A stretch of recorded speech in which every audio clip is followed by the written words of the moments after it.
She didn't just marry into this family. She brought something with her, something that had been waiting for 3 years for this exact night. The drums were loud, the lamps were bright, everyone was celebrating. Nobody noticed the woman in black standing at the edge of the village. Nobody noticed when she leaned forward and blew out the lamp. And nobody noticed when the bride's eyes slowly turned blood red. Ganga's revenge, the soul that never rested. Prologue, the night that never ends. A moonless night. Every house in the village glowed with oil lamps, as if the living were desperately holding back something ancient, something hungry. Drums thundered. A wedding procession moved through the darkness. The new bride, Prerna, was about to cross the threshold of her new home. But no one knew. She wasn't coming alone. Part 1. The Secret of the Threshold. The palanquin stopped. Samir reached in and helped Prerna out. His mother, Asha, pressed a ritual plate into her hands, a single flame burning on it, sweets arranged around it, and whispered, "Daughter-in-law, tonight you must summon the ancestors. Go to the village gate, offer them this. Tonight only they can protect you." Prerna trembled, but she was a bride now. Rituals had to be followed.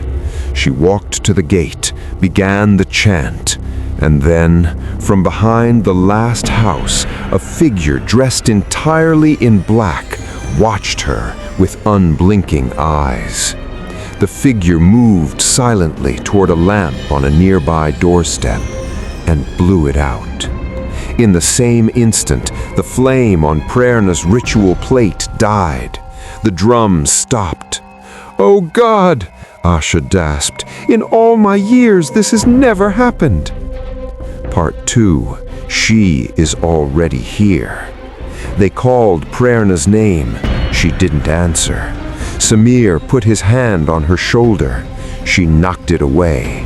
Slowly, she turned around. Her eyes blood red, her face white as ash, her breathing ragged, hungry, ancient. And then she smiled, but it wasn't Prerna's smile. "Bring Sindur from the temple, now!" an old village woman screamed. Before anyone could move, Prerna's hands closed around Samir's throat. "I will not spare a single one of you," she whispered in a voice that wasn't hers. "I have been waiting for this night for so long." The old woman slapped sacred sindoor onto Prerna's forehead. Prerna collapsed. Part 3. The Switch. Morning, the family rushed to the temple to fetch the priest. He wasn't there. A family emergency, gone for days. His young student handed them a small bottle of sindoor and said, "Draw a swastika at your doorstep. It will hold until the priest returns." On the way home, a woman in a black veil appeared from nowhere and crashed into Vinod, Samir's father. The bottle fell. "So sorry, brother," she said softly, picking it up. But her other hand was already moving, switching the bottle with an identical one from her robe. She walked away, and in her eyes, triumph. Vinod drew the swastika at the door with fake sindoor, and that night a dark shadow slipped inside the house like smoke through a crack. Part 4. The First Kitchen. "Today is your first time cooking for the family," Asha told Prerna with a smile. "Make Samir's favorite, suji halwa, lots of cashews and raisins." Prerna entered the kitchen.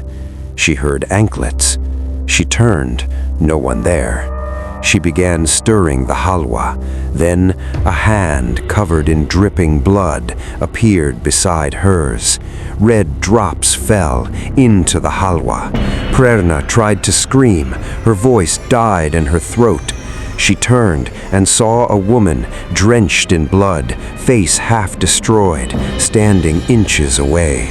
The woman smiled with broken teeth, and then that smile transferred from the dead woman's face to Prerna's. Part 5. Dinner. Prerna carried the food to the table. She stood there, still, like a statue. "Why aren't you serving?" Samir asked. She lifted the casserole lid. The halwa inside was soaked in blood, dark, thick, still warm, and Prerna was ladling it onto his plate, laughing softly. What is this?" Samir shot to his feet.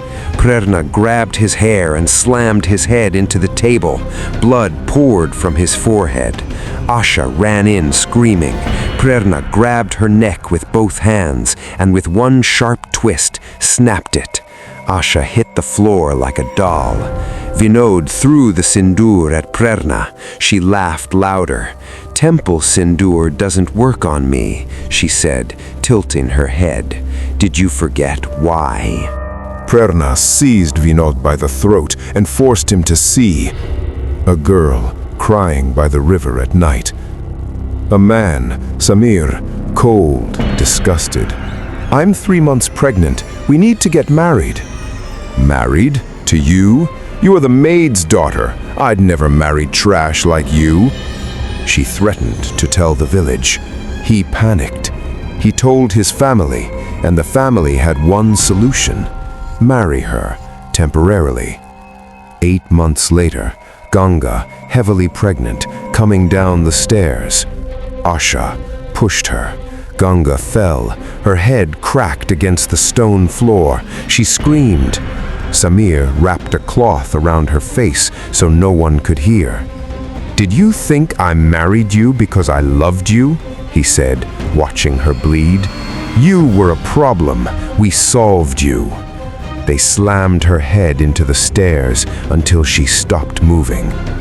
Her mother, Rekha, arriving to collect her daughter's belongings, hearing everything through the wall, walking home, holding Ganga's photo to her chest, weeping. "They took you from me, my baby, but I promise you, their deaths will come from your own hands." Rekha spending years learning dark ritual, waiting for the night Samir would bring another bride home, blowing out the lamp, switching the sindoor, everything a plan executed perfectly. Epilogue. Release. "Now you remember," Prerna said, or rather, Ganga said through her. "You showed no mercy to me or my child. Why should I show any to you?" The screams echoed through the empty house, and then silence. Prerna collapsed to the floor.